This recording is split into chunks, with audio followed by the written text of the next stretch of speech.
Hello, everybody. Welcome to the Bad Guitars Podcast. My name is Andrew. And my name is Sky. And we are on episode, I always get this wrong, 15, 16, 25, 38. 15, I 15. think so. We'll say 15. Yeah. Yeah. Quinceañera. This is our quinceañera episode. We're coming back after that Black Friday episode that did very poorly, which we kind of expected because we released it on a holiday weekend. And Yeah. not everybody's into the whole Black Friday thing. And Not really, no. yeah. So, it is what it is, but Shit happens. hopefully this one comes back a little bit stronger. Yeah. We got some stuff to talk about, as always. There's a few pedals that we missed from last week. Did we? Yeah, and from a couple weeks back. There's always something that we miss. It's impossible to cover all of the pedals that are out there. Yeah. And I'm a big fan of small builders. You always talk about big builders and small builders, and it's Yeah. just, Well, it's there's like just the few difficult. brands that I really like that have been doing a lot of stuff lately. That's not like we're necessarily trying to talk about them. It's like they're putting out exciting stuff. Yeah, I mean, that's good. Which we'll jump into this real quick. We talked about it last week.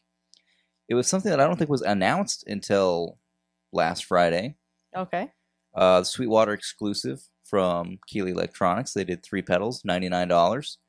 There is the Suns Fuzz, which is kind of they had the Moon Fuzz. This is kind of a different take on it, different style.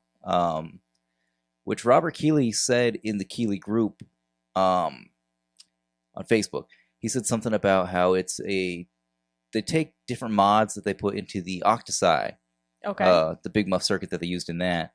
So it's a modified Moon that's kind of got some of the Octosi stuff in it, and it's called the Suns. What was the other one? It was a delay. No, not a delay. A reverb. God, we just talked about it last week. Can't remember what it's called. Soft, I think. It's like a multi-mode reverb. If people had Yeah. watched the episode last week, they would have known Yeah.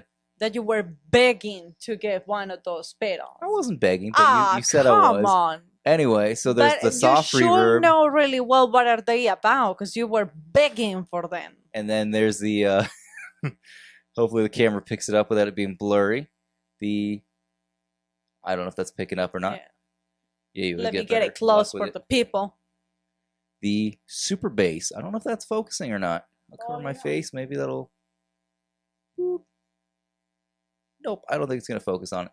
Anyway, the super bass, which is a Marshall in a box style, Marshall super bass amp. Okay. Everyone's familiar with the super lead, but a lot of people use the super bass. We covered that last week, so we ended up getting one of those, $99 from Of Sweetwater. course. It's very good. It's a good pedal. I plan on doing a video on that.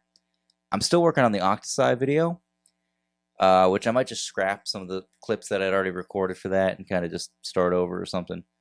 Oh my gosh. Because it's not going to be just a straightforward demo. It's going to be, I'm just going to talk about like my favorite settings, but I want to try to really integrate the drums and the bass and, use the pedal on as many instruments as possible and put together like a full jam for that. This whole video production stuff, I'm still very new to, so we'll see how that goes. But some things that we missed, this came out last week before we did the podcast. Okay. Or at least it was announced. What was it? The white edition, metallic white edition, Boss DS1 distortion. I was about to talk shit because you say why, and I was gonna say why? That's Why? not white. It's like silver. It looks like a 90s computer. But That's that's what it looks not like to me. white. I'm sorry. It's just like a silvery color. Maybe in person Yeah. it does look white.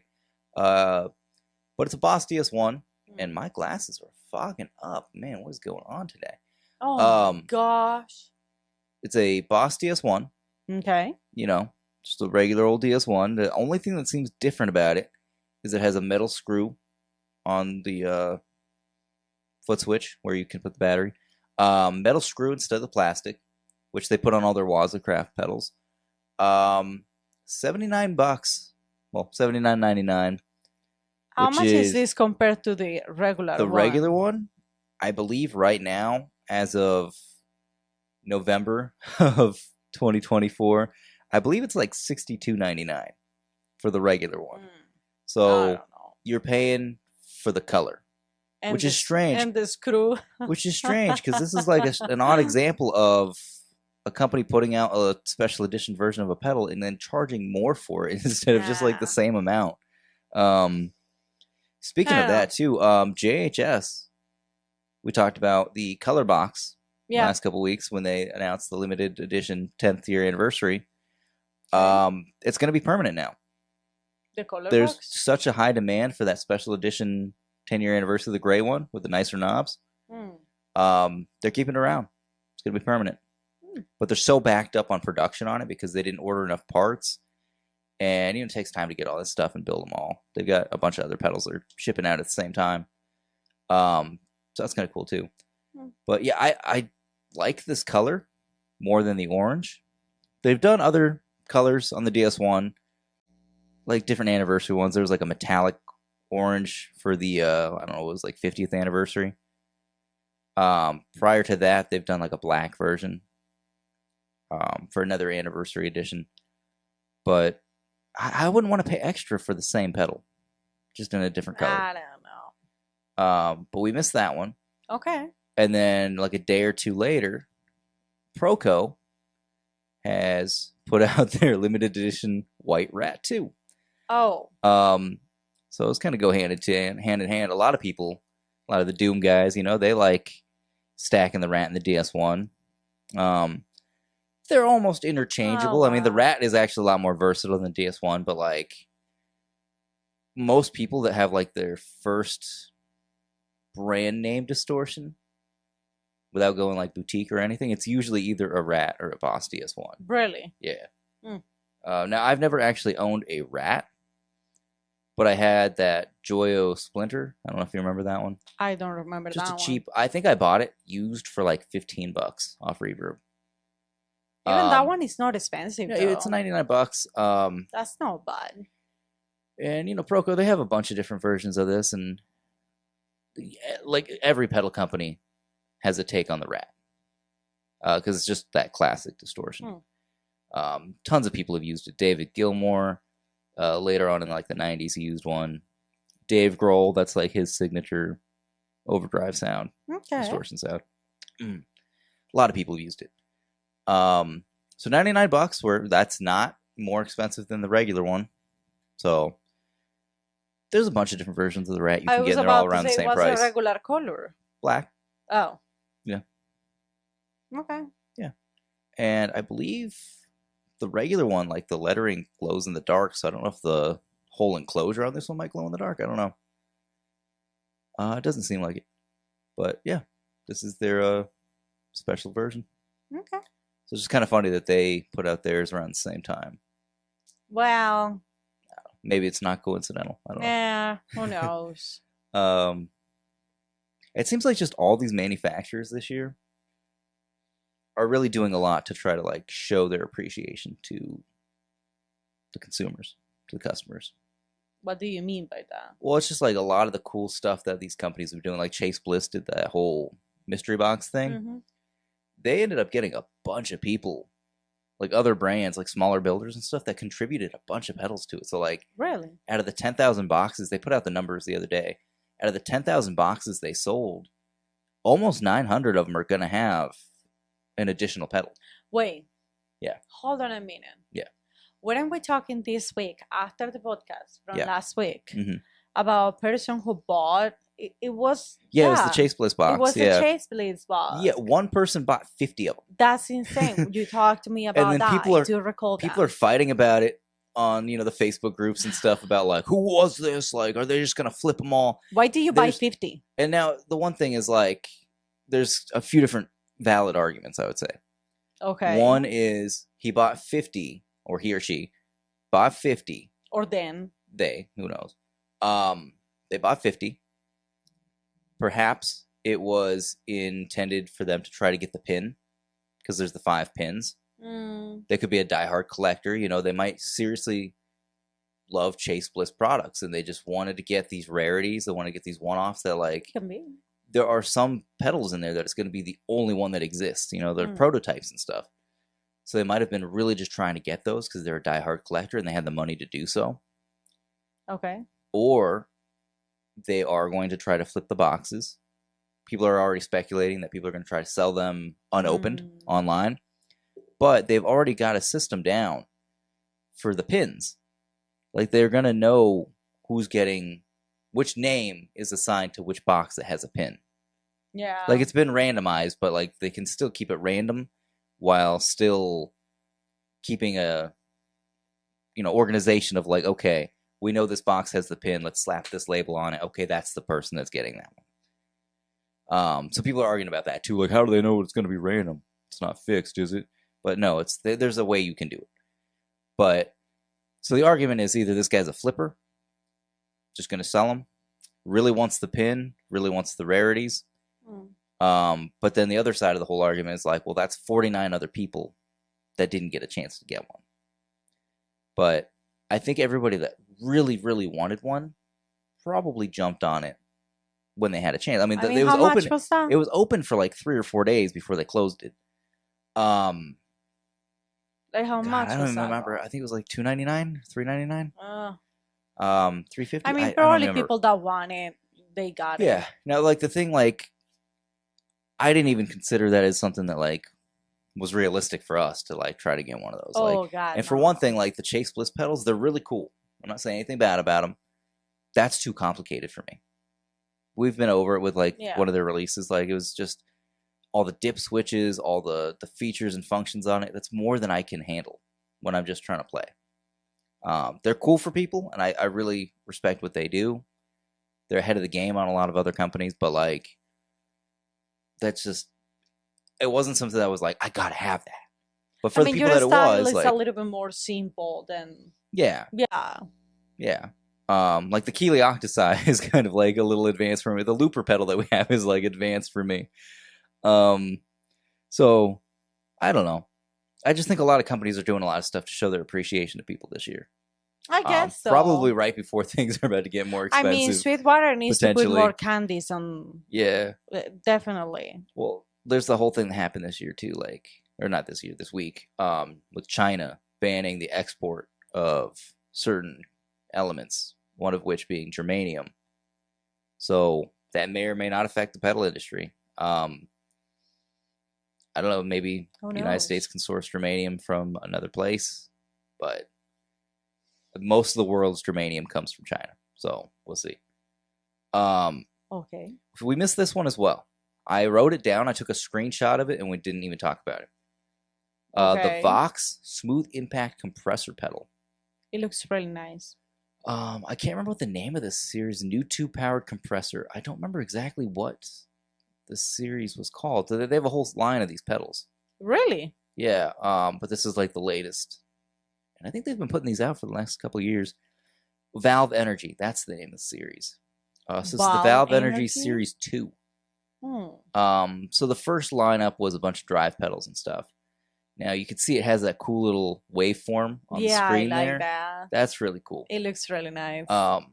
So these are powered by New Tube technology, which is Korg designed the New Tube, which is, it's the size of like a transistor, but it's an actual like hybrid tube. So you no longer have to have like giant tubes and stuff. There's amps that are built with them and stuff. Vox has a series of like mini amp heads that are all using the New Tube technology.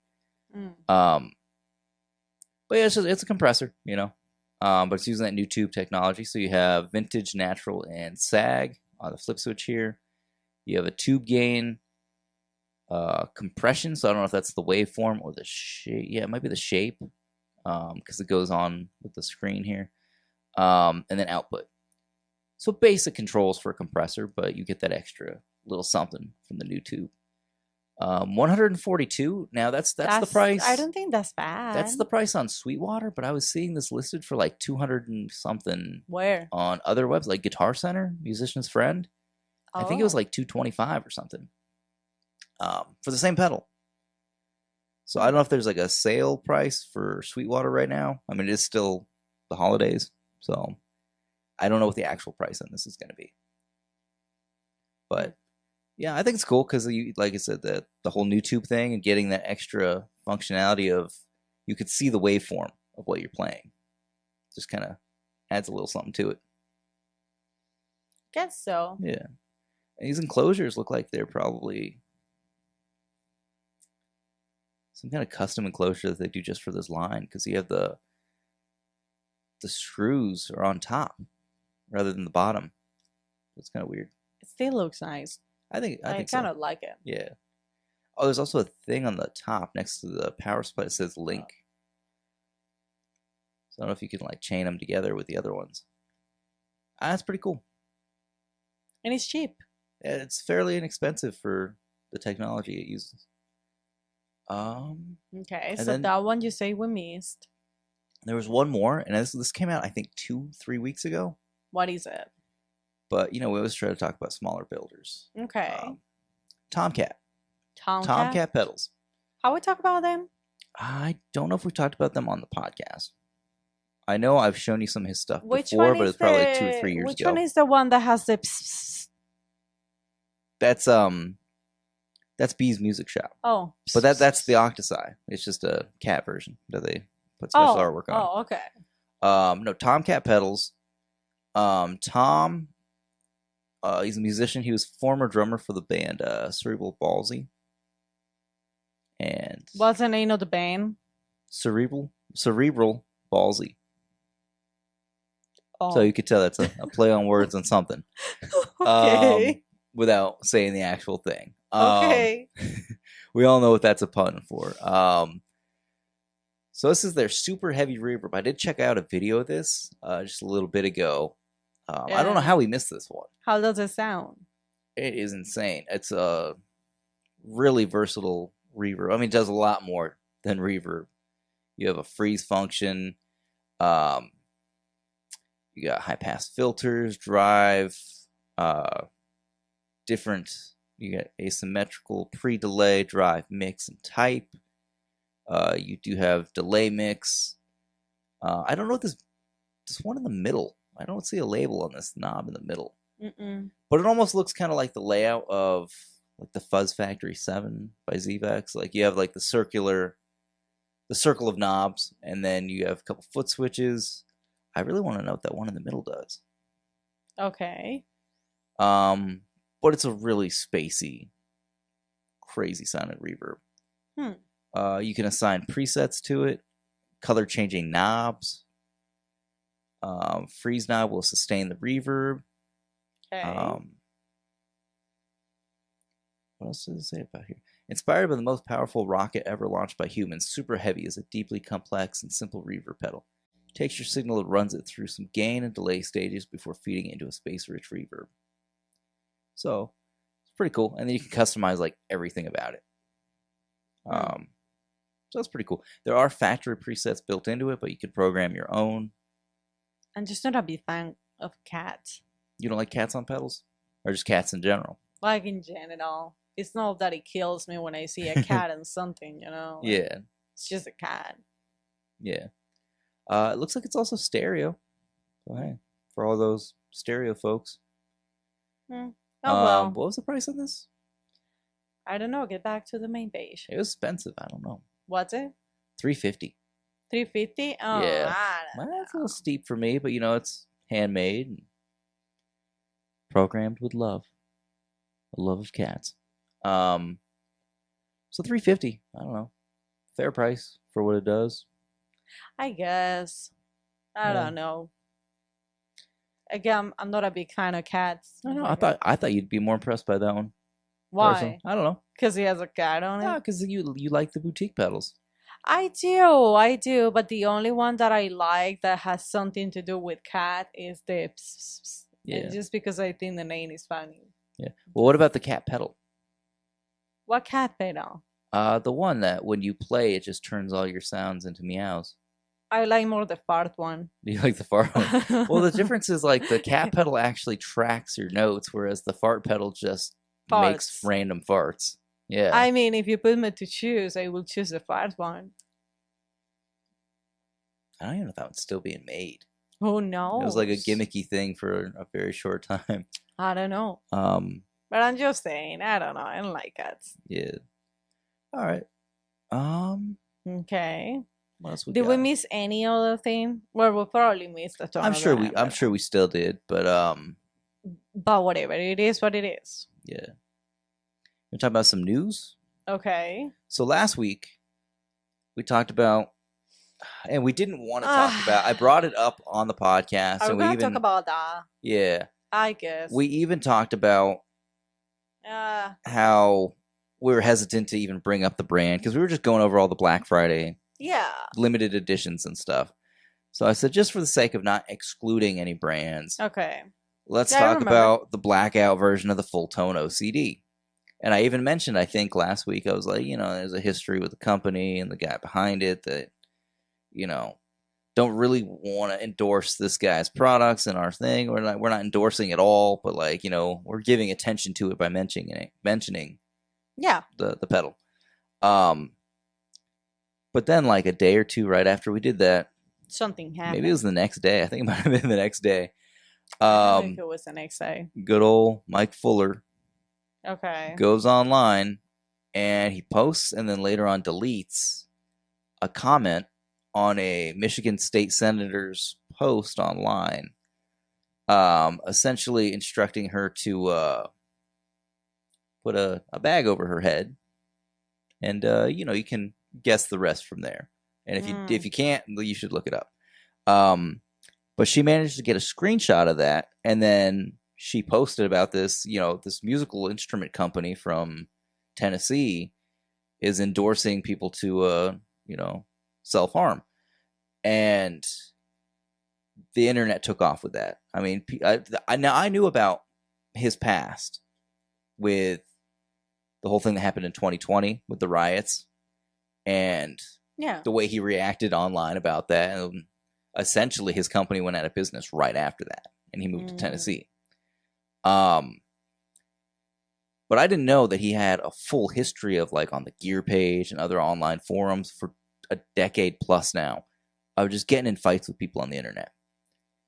So this whole thing is like spiraled out of control where he did that. The internet picked it up. A lot of people are like, screw this guy, and they're bringing more and more attention to it. People are calling for Jackson Audio, which has revived the brand in the past year. They're calling for Jackson Audio to drop Fulltone. Whether it happens, we have yet to see, but that whole thing. But then Eastside Music Supply, or Eastside Music Company in Nashville, they said something about it on their social media, just as everyone else is. And I think their message, there's a video about it where the owner is talking about, he's embarrassed about it and how they don't carry any brand new Fulltone pedals in their shop. Okay. Next thing he knows, he's getting an email from Mike Fuller that's saying like, hey, I'm going to come down there and break your jaw, saying a lot of offensive stuff to him, calling him names. Well, essentially, he called him, what he called Mike Fuller was a douche canoe. I don't know what's that. It's just a playground. It's just a playground name calling. Okay. Called him a douche canoe. And so Mike Fuller sent him an email that says, like, I'm going to come down there and break your jaw or whatever. And then he immediately sends him another email and is like, yeah, I see you guys, you're a little midget with a beard that runs the place. And so he's like, oh, so he went on our social media to see what I look like before he comes down here to like break my jaw.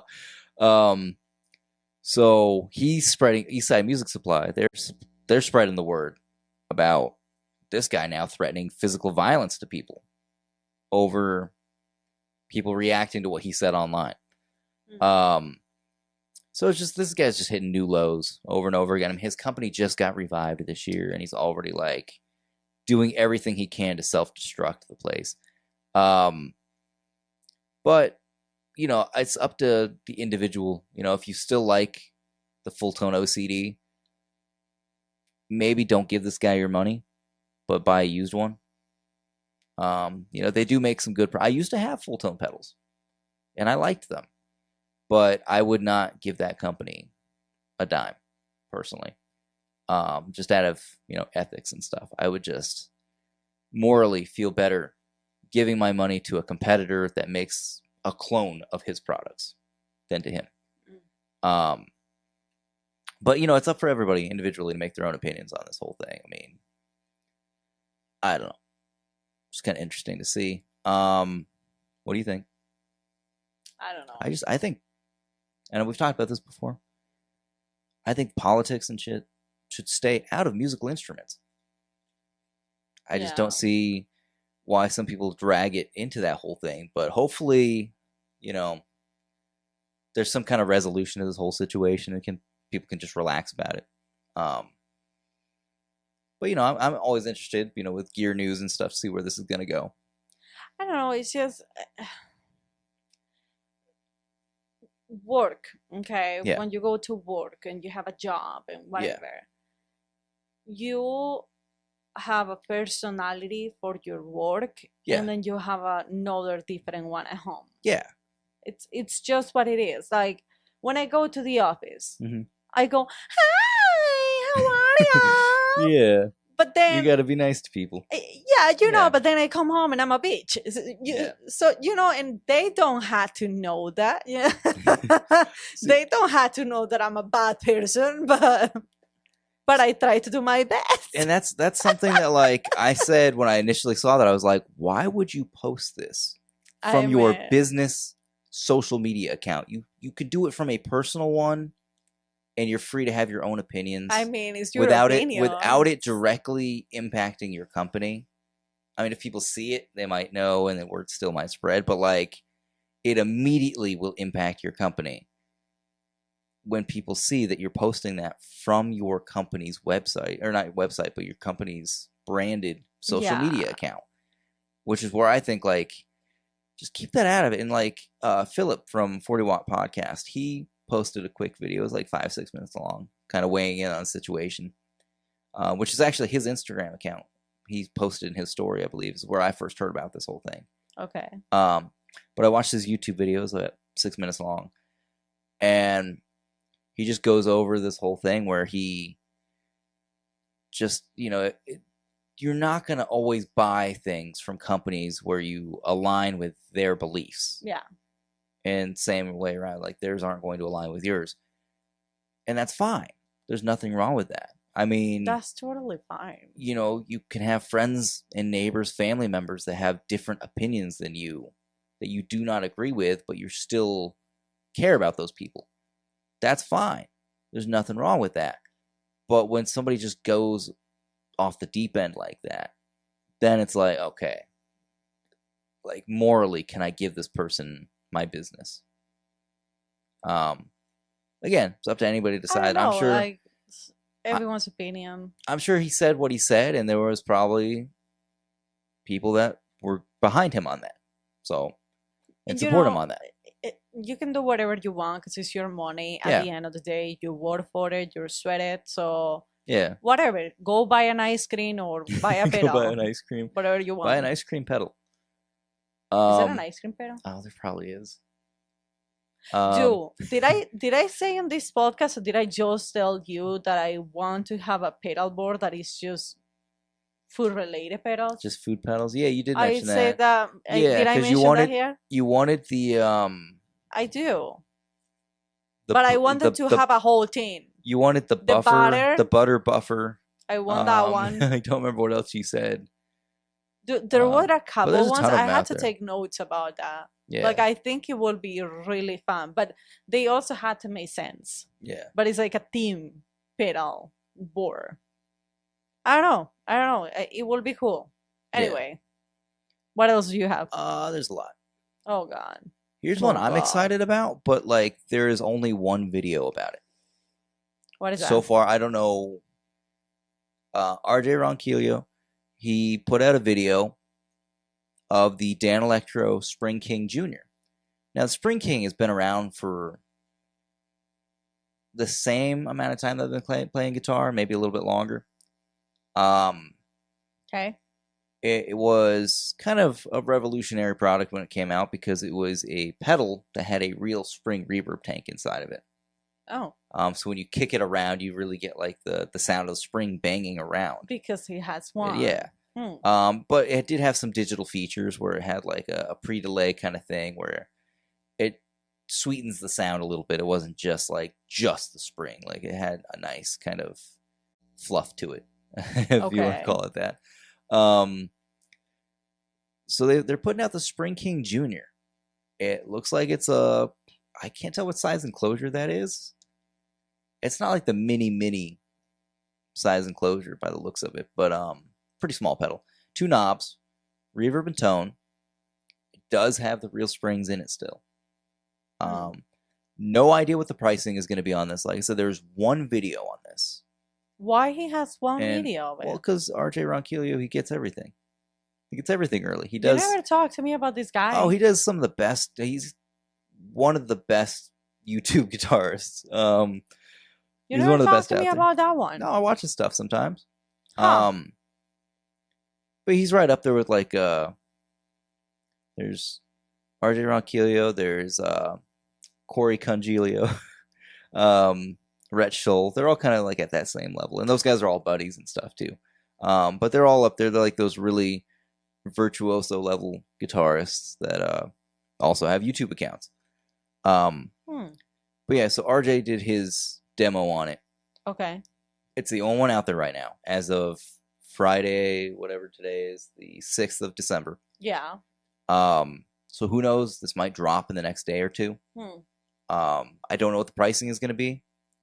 I'm imagining it's going to sell out pretty quick and then be back ordered.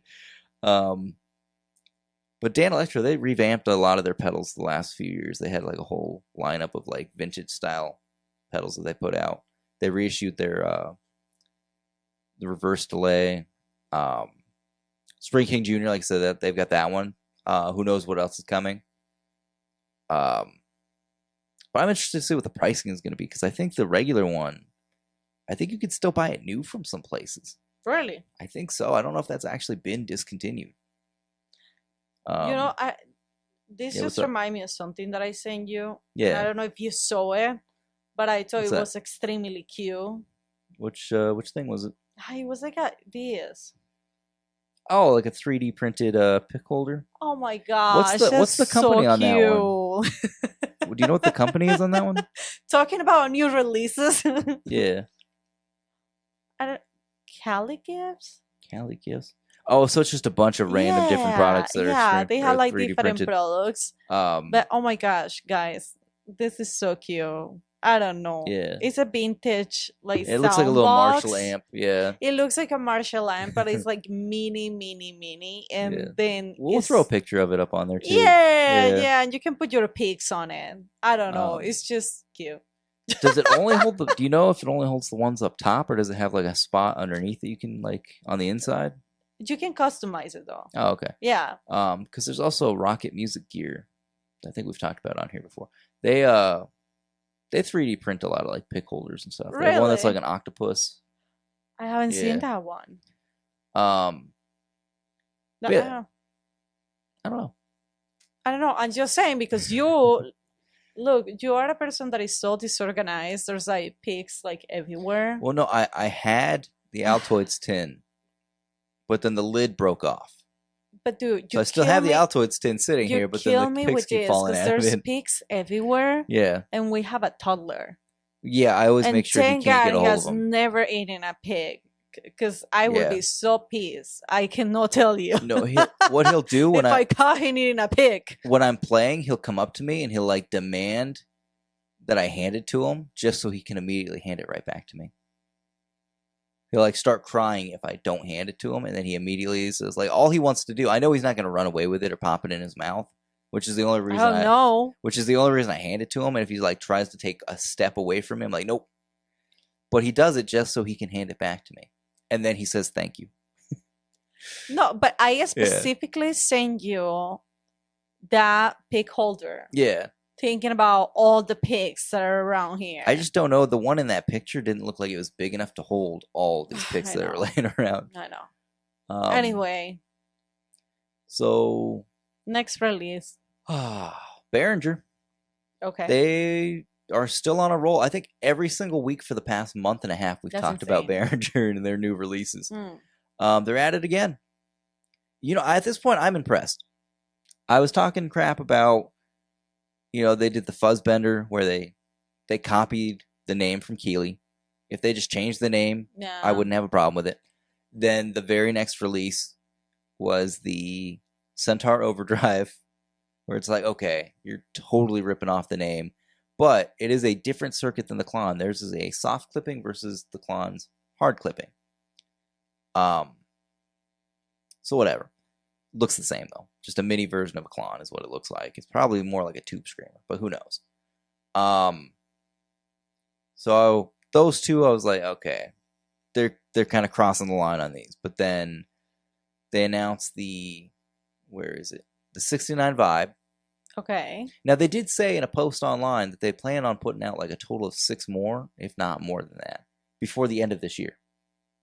6 more pedals? Yeah, products, guitar products. They might not be pedals necessarily, but I am imagining so. Now they've really stepped up because these are all metal enclosures on these versus the plastic ones that they've done in the past. Okay. 69 Vibe. So it is a Univibe type circuit. It looks like any other company's Univibe clone. I think this is totally fair game. I mean, this is a pedal from the 60s. This was like that famous Jimi Hendrix effect. For those that are unfamiliar with Univibe, it's Do technically you just point at me? Oh yeah. You don't know what a Univibe is.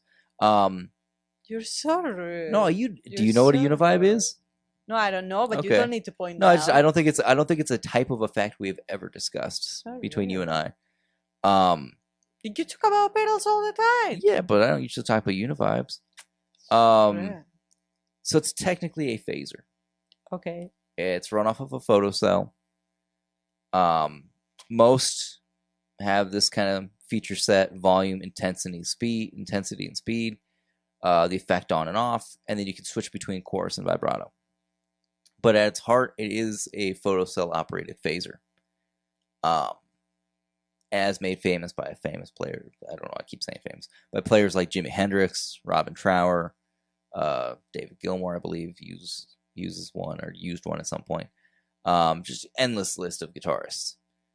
But again, this is the third or fourth in the past month and a half. $69. That's unbelievable. For any kind of Univibe circuit that's in a metal enclosure like this. Because you were talking about food pedals a minute ago. Yeah, I've been saying that's a project that I want to do. I think it will be really nice. So I've only ever owned 2 Univibe style pedals. And the first one was a Danelectro pedal that was plastic. I think I paid $30 for it brand new in like 2009. It was called the Chicken Salad. It is a vibrato. It was like a Univibe. There was 2 knobs. And that was the first mod I think I ever did. Really? I think so. I think that was the very first modification I ever did. Which we might have even talked about that in an early episode. But there was something you could do with the photocell. I don't even remember exactly what it was. You crack open the enclosure.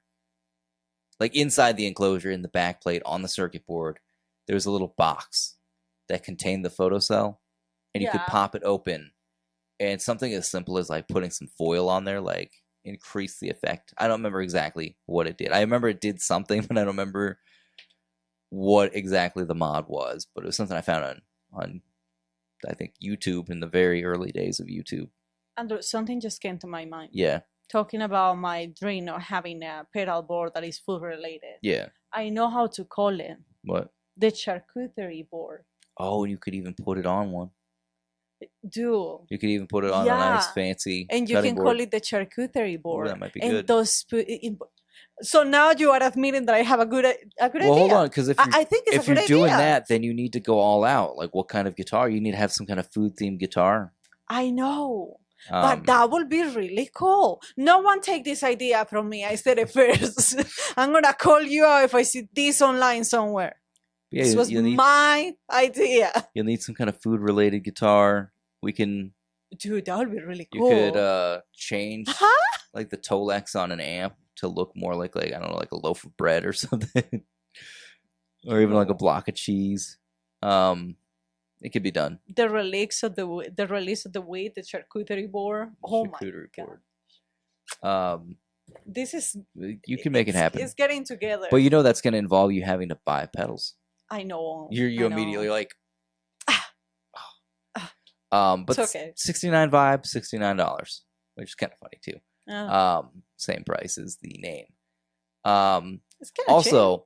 estimated. This is Sweetwater. I'm sure other retailers probably have it, you know, at the same time or sooner or maybe even later. May 2025. Damn. Everybody's pre-ordering these new Behringer pedals. Even though they're talking crap online, they're buying them.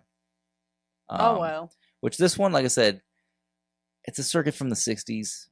Have at it. Just don't call it the Univibe, because there's already another company that has the rights to that name. So, like, just don't do it. But the other Behringer release, maybe this one's not going to be quite as popular. But the bass Brassmaster Fuzz. So this is another classic circuit from, I believe, the early 70s. Okay. Which is crazy, because I thought the original on this one was actually called the Brassmaster. Okay, first released in 1972. I don't remember what company made this. I think it might have been Maestro. Now, when I first started playing guitar, the company Maleko Heavy Industries, Maleko came out with this exact looking pedal, which was a clone of the original. But they had two versions. They had like a bass version and I think like another, I don't know. Anyway, it's like an all-in-one fuzz ring modulator. Adds like these crazy overtones and harmonics to your tone. But the controls are brass volume, which is like your fuzz volume. Okay. How much of that you're blending in. Sensitivity kind of blends in your clean and dirty sounds, blends them together. And the bass volume is how much overall low end you're bringing back in. Which just sounds just fine on guitar. It's not solely a bass pedal. But also $69, metal enclosure. They're really going for something here. Like they're trying to put together a real vintage style lineup. And I think this is kind of cool. I like what they're doing. No. You know, their business practices are not great, but Questionable. they're questionable, especially with the way that they do these shameless clones of different products. This is just like the coolest their stuff has ever looked, in my opinion. In my opinion. Because they've already been on top of this stuff with like their drum machines and their synthesizers as far as like recreating classic ones. But now they're really doing it with the pedals because, you know, they're known for their, we have it over on the wall, like the plastic ones. Oh, yeah. But when they acquired TC Electronic, I think that kind of is what inspired them to start like really stepping this stuff up. So what do you think about the way that looks, though? I kind of like it, though. I kind of do. Yeah. I wish I could find the original one. I don't know who made the original. At this point, so many people has copy. Like, who knows? Let's see. You see, I type in Brassmaster. Oh, it was Maestro. Yeah.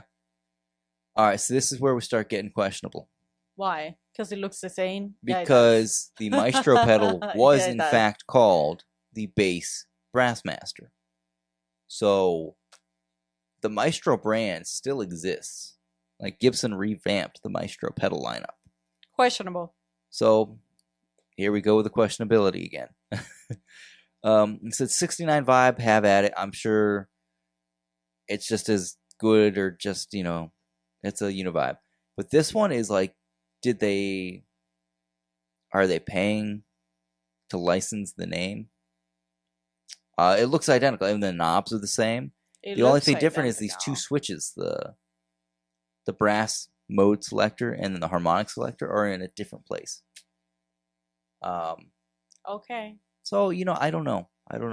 I take back when I say that I like it. I still think it's cool what they're doing, but I think they can approach it a different way as far as like the naming of products. And we don't know what's going on behind the scenes. They might be licensing these names. You know, the Centaur Overdrive, I feel like maybe they did that just because they feel like Bill Finnegan has no way of coming after them. Like they feel like it's just one man versus a corporation. Which is crazy because he just announced, I think I showed you that today. Was it today? Why? That he was making one? That he just built another Klon Centaur. Yeah. Like he'd been working on a handful of KTRs here and there. But he just built another Centaur to give to a friend to auction off on eBay. So that's also, like I said, still questionable because he's still technically making them. Yeah. So that's the Behringer news of the week. I'm sure we're gonna have more next week. You know, here in the next week or two, though, we should probably just wrap it up with our I don't know, top 10, top 20 of the year. Which is kind of hard to do because we just started this podcast 3 months ago. Yeah. 3.5 months ago, I guess now. When do you say, on 3 episodes or 2 episodes? I don't know, because I feel like with how poorly our Thanksgiving weekend episode went, the Black Friday episode, I mean, it might not even be worth us putting out one over the, like the Christmas week or whatever. So we might take like the last week of the year off from the podcast. I still got to finish the Octosi video. I really want to do a super bass video because there's not really anything out there on those yet. But yeah, we might take the last week of the month off on the podcast and just kind of relax. I just finished the semester with school, so kind of free for the next couple weeks. But now we need a video about the charcuterie board. We do need to build the charcuterie board. I wonder if it might have already been done by somebody. No. We don't know. It's my idea. All right. Speaking of mass-produced pedals here, Tone City. Okay. They're known for being like a relatively inexpensive brand, I believe. I think that's one that you can find on like Amazon. The guys at Andertons are always doing videos on them, and they've actually partnered Danish Pete of the Andertons show. Okay. He's partnered. He's got a new. This is like this dude's like third or fourth signature pedal. This is the Double Durple Dual Overdrive. It says a Danish Pete and Tone City collaboration that puts his signature dual drive versatility at your feet. Okay. This is on the Andertons website. 89 euros. I don't know what that is in American dollars. Like 95, 110, somewhere around there. I don't know how much is that. We'll say around $100.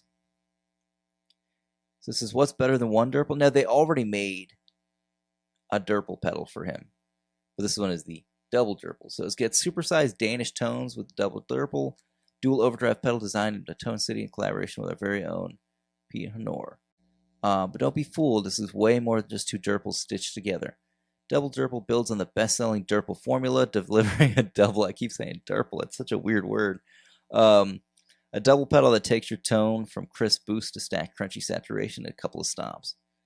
Enjoy classic low mid-gain crunch, flexible EQ customization, harmonic detail, and stopbacks friendly format. But what is it? What is a Durple? What is that based off of? The punchy pedal essentially replicates Pete's favorite setup of a Tone City Bluesman into his original Durple pedal. You get two discrete overdrive circuits that can be independently run or together. The Durple side is based on his original Durple pedal, emphasizing low to mid. But what is the Durple? I know I've watched plenty of Andertons videos where he's talked about it, but I don't remember what the Durple is. Is it like a Dumble style? Is it a Klon? Is it a Tube Screamer? I don't remember. Looks cool though, fairly inexpensive. There he is with the pedal in that picture. Have you seen any of the Andertons videos? Have you watched any? I don't think so. Okay. I usually play them for our son. Jesus Christ. He likes it. He likes watching these two guys just, talk crap and then jam on some pedals. I made some quick research. Yeah.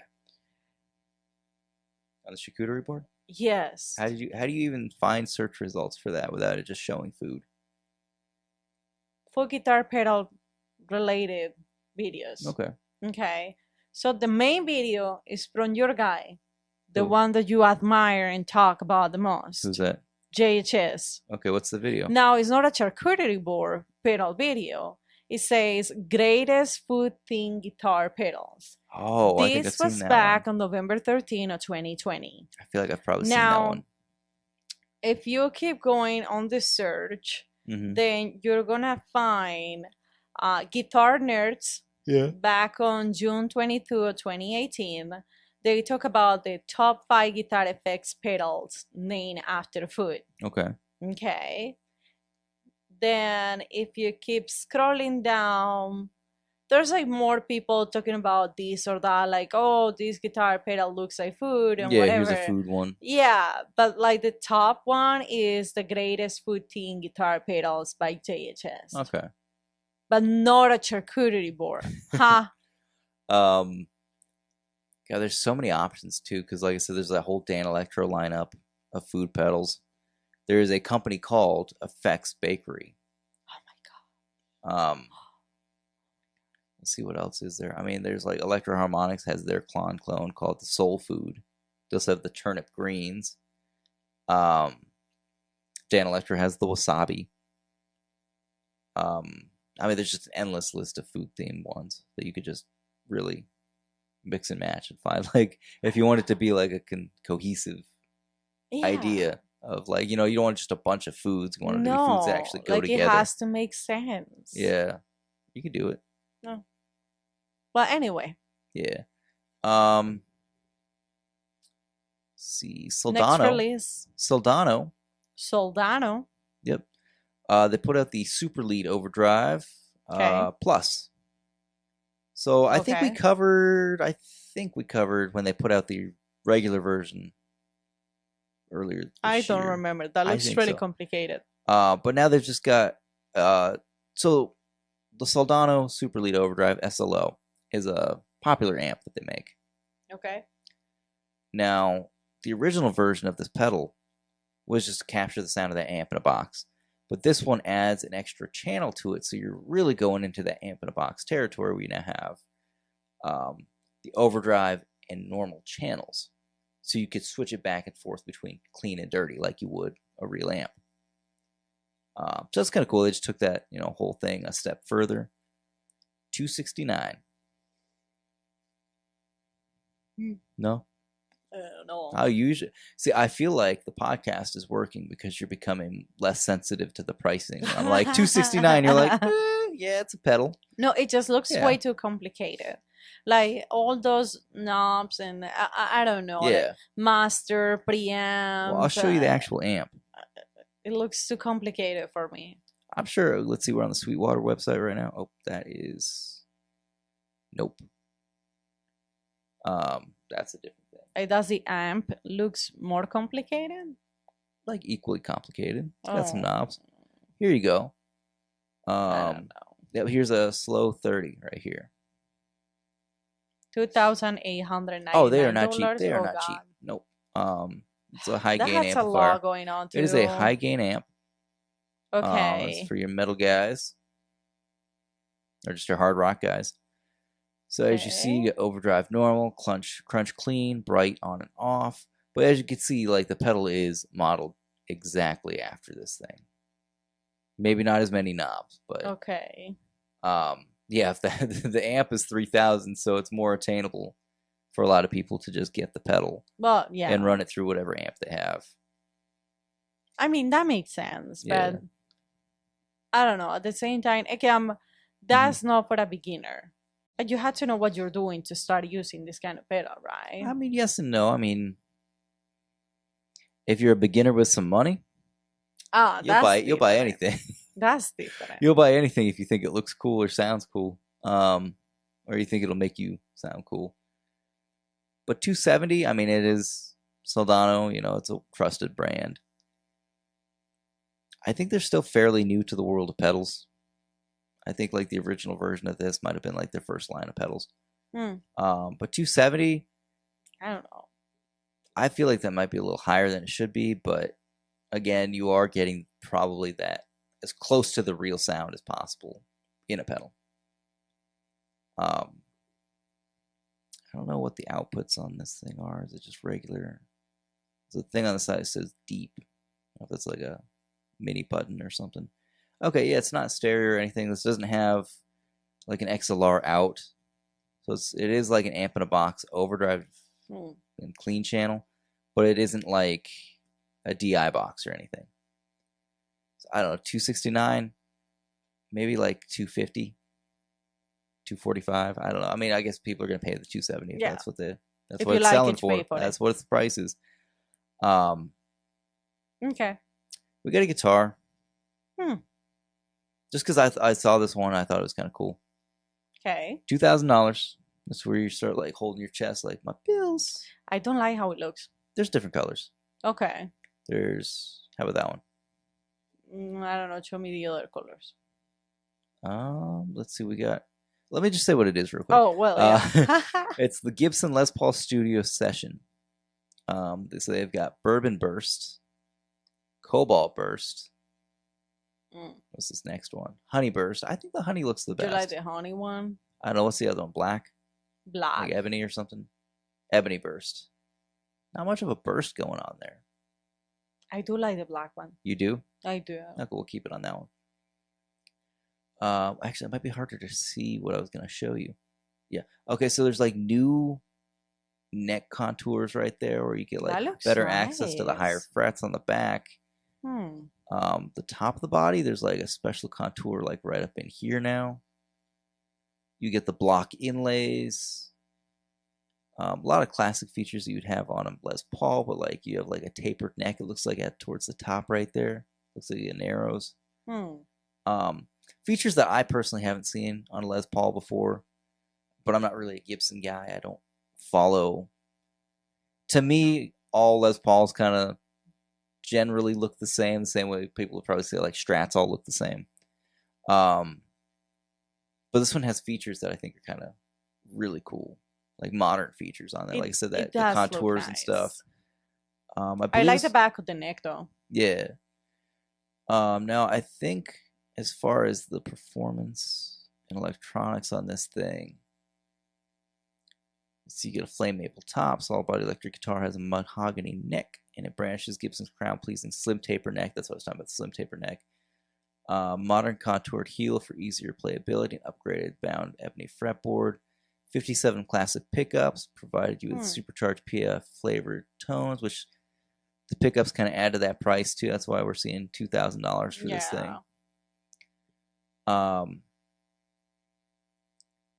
There was something I thought I was reading about the controls though. I thought it had like push-pull pots on it. Weight relief body. Okay, I did see that in another video too that said like this is a lightweight body because Les Pauls are notoriously really heavy. Wouldn't know because I have never hold one. Yeah, it's been a while for me. Probably like 6 or 7 right years. There I see where it. Where are we at? The 4 push-pull Okay, knobs. Yeah, 4 push-pull knobs. So you can coil split, you could send your pickups out of phase, and then a pure bypass option, which I don't know exactly. I think pure bypass is where you just send the pickup directly to the output jack. Bypasses all the controls. I could be totally wrong on that. You get Grover Rotomatic tuning heads, trapezoid finger inlays, Les Paul model headstock on the head, and a nitro lacquer finish. So it's all the features in a Les Paul that you would expect, plus a little extra. I kind of like it. Definitely a studio guitar. I mean, it lives up to the name. Not the honey one. Yeah, like I said, the honey one is probably the one I'm. That or the Bourbon Burst look cool to me. It is kind of bright. That yellow is kind of bright. But look at the back. I mean, the back looks nice. Really cool. I just think it's yellow that I don't like. Yeah. $2,000. I don't know. It's funny because I've never had a Gibson Les Paul. I've never had a Gibson. I've had Epiphones. We talked about this, I think, last week. I don't know. There's something about them that look kind of nice. Oh my gosh. We don't. That's. Dude, go. I don't know. The amount of other stuff I would get for the price of this just makes it not worth getting this to me. Go sell your kidney, and then we talk. We talk about the whatever you want to get. Realistically, I would have to sell like at least 3 or 4 of my guitars to buy one of these. Yeah. And even then, I might have to throw in some cash because the way the trades go these days. Oh. I don't know. I don't think it's. I mean, for $2,000, I could get 2 good Fenders. Do you remember? Yeah. What was it, Joe? We went. Was it to get the car? I don't know if it was your car. We Okay. went to get your car to Toyota, Uh-huh. and the guy who was selling us the car, or was it the manager, had like an amp on his office. Oh yeah. He had Was it a it Marshall? was a Marshall. It was like the Bluetooth speaker that looks like an amp. Yes, yes. And was it you or me that say like, oh, how nice, whatever. Yeah.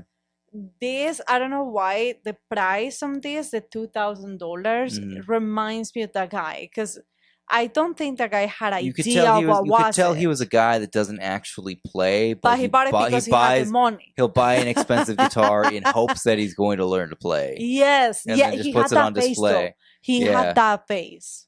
Yeah, well, he's manager of the finance department of on a the car Toyota lot. dealership. And it was a huge dealership. Like this guy was wearing a suit, like yeah, like he looked rich. He looked rich. Let's point this out. Well, it's a Toyota dealership. This guy was probably driving a Lexus. Like more likely. But yeah, this $2,000 remind me like his kind of people that will buy it with the hopes of learning and nothing. Or like as if it was, I thought he said he also had a Fender here. I think he said he had a Gibson and a Fender. But it's like he's probably in the price range of like an American Ultra Fender, whereas we're in the price range of like a used made in Mexico. Like, which I have nothing wrong with it. I mean, is that the Strat right there? Is that what I got hanging back? No, that's the Starcaster. I mean, my Strat is a made in Mexico, 1995. Nothing special. I mean, I don't know. It is. There's something special. Have we talked about my Strat on this podcast? I don't know. It's a 1995 made in Mexico Stratocaster. I dropped in some Tex-Mex pickups, and there's a pre-wired pickguard from Fender, which are like the Jimmy Vaughn pickups. But there's something special about that particular Stratocaster, is that the years of production, I think it was like 93 to 96. I could be wrong on the exact dates there. There's like rumors of a fire in the Ensenada factory. There's also about like production issues where they ended up sending. There's a few different stories online, but essentially, the factual part of this, regardless of the reasoning, they sent American-made necks and bodies down to Mexico, unstamped. They didn't say made in America or anything, made in USA on them. They sent those down to Mexico. They were assembled with import Squire parts, which was pretty evident when I cracked it open because it had a one-ply pickguard, crappy pots, crappy pickups. Tuners are not that great on it.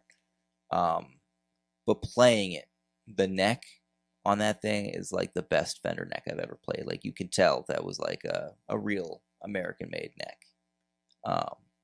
Especially for like the 90s, like the edges on the fingerboard are rolled. The fretwork is really like, it's original fretwork and they're still good frets. Like here it is like almost 30 years later. So and still that was used. I paid $400 for that, $380 for that, for Music Go Round, versus this guy that we're just talking about, this car dealer. I don't know why. Probably has like a custom shop or something. I just saw the $2,000 and I could see the guy's face on my face, that he was like, oh yeah, and I had this guitar, and it's like, oh, I don't think we know a little something. We know a little something about guitar prices around here. Yeah. But I just want to highlight that one because I really think it's cool that it has the push-pull pots, the phasing and coil tap and stuff. It's a nice guitar. Yeah, it really is. If you have the money. If you have the money. If not, Ibanez Artist Series, $650. Was that what it was? $600? $620? Something like that. So. It's a good alternative. I have nothing other to reference with it. I think Sire makes a few different models of Les Paul style guitars. You could buy a decent Harley Benton guitar and upgrade it. But if you have the money, I mean, absolutely go for the Gibson if you can. Just a couple more. Okay. And I think we'll call it a night. What's that? So I don't know what the pricing is going to be on this one. It's coming out tomorrow at 9 a.m. Central Standard Time. So this episode will already be out by the time this is released. Okay. It'll be sold out by the time this episode is released. What's this? It is the Rotary from Keeley Electronics. Okay. They've just been on a roll. They've just been, last 6 months, they're just knocking out tons of pedals. We've been talking a lot about them. Every week. It seems like every week they're doing something. Okay. Now, since I joined the Keeley Facebook group, I didn't realize how, because I love their pedals. Oh, you do? You know, like that's like my main brand that I use as far as, and it's not even, it's totally coincidental. I don't seek out like, oh, I gotta have all Keeley. It's just everything they put out that I try. Everything that comes out, you had to have it somehow. Well, no, it's just like they make the things that appeal to me the most, regardless of the fact that it's one company making these things. Now this is not a pedal that I want, but it's from that series with their handmade enclosures there in their factory. Okay. So the Rotary, now we talked about it when the Beach Boys movie came out. They partnered with JHS and Benson Amps. Oh, I remember. And Sweetwater to do that exclusive line of pedals. Yeah. And that's when Keeley dropped the California Girls and the I Get Around. So this is the I Get Around was a Rotary. This is essentially that circuit, but updated. Better DSP technology. There is a mid-boost control. Okay. Now, they did send this to Trey Anastasio from the band Fish, and I believe Bob Weir from the Grateful Dead. So both of them have this on their board, which I saw pictures that Robert Keeley had posted where like 20 plus years ago, he was like, you know, crazy long-haired hippie, and he was there like at one of their shows taking pictures with the members of Fish and Bob Weir and stuff. So he seems to be a big fan.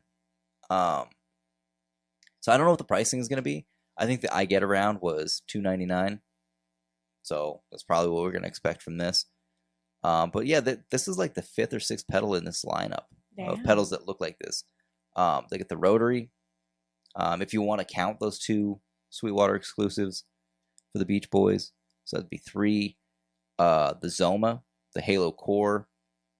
The Octosi, I think, might be that same size enclosure, but it's not the same knobs and everything. So yeah, they're just kind of killing it with this stuff. So we'll find out tomorrow. I guess we'll report about it next week. Yeah, we'll have more information next week. Yeah. Like I said, I think the first batch is probably going to sell out right away. Probably. But at least we will know what it's about. Yeah. And it's funny because, like, they tease it on their website and stuff, or they tease it on social media, but if you're part of that Keeley group, he's not keeping secrets on there. Like, he will just, like, outright tell you, like, oh, yeah, it's like they had, like, pictures of it blurred out about what it was going to be. And he's like, oh, yeah, it's the Rotary. Like, this is what it's going to be. That's nice. Yeah. Though. And that's cool because, like, when I post in there, like, he'll respond back to me. That's and, like, he'll tell me, like, when I post about, like, oh, yeah, we're so excited. I'm so excited about the Super Bass arriving and stuff. He's like, oh, let me know how it goes. Like, let me know what you think of it. When I got the Octosi, I posted in that group. I was like, oh, this thing's really cool. Like, I love the Big Muff. This is the most exciting version of somebody's take on the Big Muff I've seen because you add that octave circuit to it. And he responded back with like, oh, you're just the right kind of Big Muff fan that we're looking for. You know, like that's what we had in mind with this pedal. So like things like that are pretty cool. Yeah. That is active on the group and the people that likes his stuff though. Yeah. That's really nice. And like when I posted about this one, I was like, oh, I was unsure of which of the 3 to get. I didn't want to get the Suns because I just got the Octosi and I didn't know if they were going to be too similar of a fuzz sound. And he even responded to that and was like, oh yeah, like you got it right. Like, you know, we borrowed features from the Octosi to put into the Suns. So that was kind of cool. I mean, it's cool that he responds to as many people in that group as he possibly That's can. good, though. And if not him, some of his other, employees and stuff, like, they all are active in the group. That shows respect to the customer. Yeah. Which is really, really nice, because a lot of companies do know or Yeah. are not that active with the people or fans or Yeah. whatever you want to call it that buy their products. Yeah. So that's really And nice. I know some of the other manufacturers, they do the same, but like Electro Harmonics, you're not going to have Mike Matthews responding to your messages. Josh Scott is super busy. He will chime in on the JHS group, but he's not like a super heavy contributor in the group. That's why they call it the kinda official group, because it is moderated by people that work at JHS and some other admins that are like super fans. But like, he's not the main guy in that group. It's not all centered around him. But a lot of these guys are active on these groups and stuff, like Brian Wampler. That's nice. Mark Turley from Summer School Electronics. It's just cool that, like, you can really interact with these people and, like, just find out exactly, like, hey, what were you thinking with this design? Like, what inspired this? And, like, you might actually get the answer, So that's the Keeley thing. GFI Systems, this just came out today, I believe. They've been teasing this for about 3 or 4 days now. Okay. I don't know. It's like a supercomputer. Solus Ventus. Oh, what is that exactly? I think it's a delay and a reverb. Oh, I see. In A delay a and time reverb. machine, and it can butter your toast for you. Reverb. Okay, this is the exact description on the website. Reverb plus reverb, delay plus delay, or delay plus reverb in any order. So it's a 2-in-1 pedal, and you could program them to do either type of effect and then any type of effect within those. So you get 15 delay options, 9 reverbs, and 96 presets. Damn. But who needs 96 presets? Who are these people? That's insane. I don't know. What's the price on this thing? It's got to be like $600, right? It is also a stereo looper.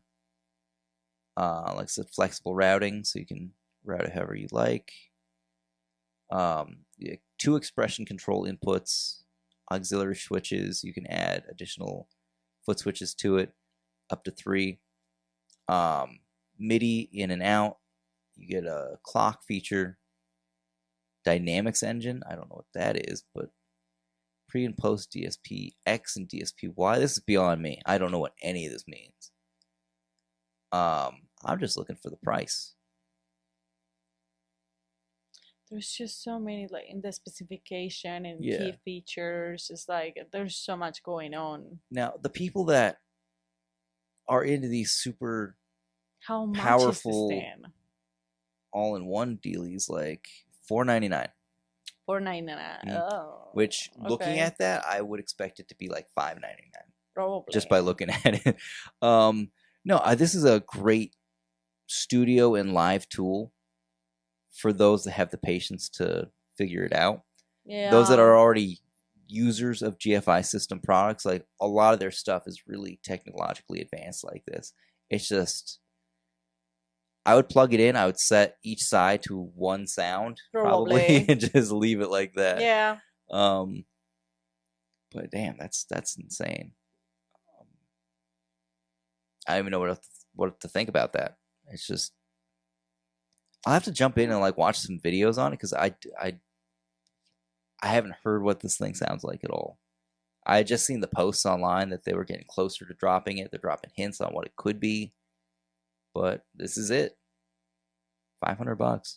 Okay. And then what's the last release? Well, the last one that I found, there's a million out there. The 29 pedals Toki Fuzz Driver. What's that? 29 pedals. They've got the Una. They've got one called the Flower, I believe. I don't remember. I don't recall them. All their pedals kind of have the same style enclosure. They have little switches in here. They got little trim pots. But Toki is a low to medium high gain fuzz. Oh, I said that bad. I said that with the wrong kind of cadence. Toki is a low to medium high fuzz. Textured fuzzy driver that complements your clean tone. Never out of control, always tasteful, warm and fuzzy, always. Except bright mode. Double bright mode. Double bright mode. Loves to be dialed in as fuzz as low gain overdrive sounds. Okay, so it's more of like a tame overdrive, except when you click in that double bright. Built in the US with top component selection. Features the whatever power supply. You can feed it up to 7.5 to 35 volts AC or DC. Wow, that's crazy. You just power it with whatever. Huh. How much is this? $269. $99, $270. Yeah. So I'll show you a couple of their other pedals. Maybe you will like it. Maybe you won't. This is a small company. Yeah, this is the 29, which is a Unity amplifier. Okay. I think that was their first pedal. The O-amp. That's a nice color. Yeah, they all look really similar. Yeah, so that's an output amplifier. And then, what else we got? The flower. I like that green. I think that's really cool. It's an overdrive and distortion. Sometimes a fuzz, so it's not much different than the description for the other one. Okay. But also 269. Then they've got the JFET. I never saw this one come out. The JFET? Is it just a boost? Yeah, that's a boost pedal. Okay. So yeah, as you can all see, of them all are their the pedals. same price, aren't they? It looks like. Yeah. Wait, was the Una more expensive? No. No. It looks like that's like the going rate for all their. That keeps things simple. No, $299 Oh for no, the no, O-amp. there's one that is a little more expensive. Was the O-amp actual like power amp or no?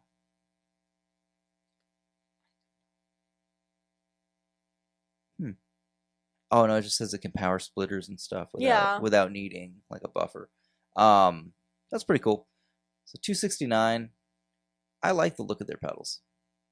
They look simple, but they look really nice too. Yeah, they're simple, but like they look durable. It looks like there's something about them that looks like classic hardware. I don't know. Oh, I gotta start playing a video on the computer there. So that was, I think, the last one. We're gonna have to wrap it up for the night. Yeah. But yeah, I think either next week or the following week we'll probably do our big roundup of, I don't know, do like 10 each or 20 total, or I don't know. I don't know. I'm not gonna compromise in a number because then you're saying 10 right now, and then you find more that you like, and then you're gonna make it like 20, 25.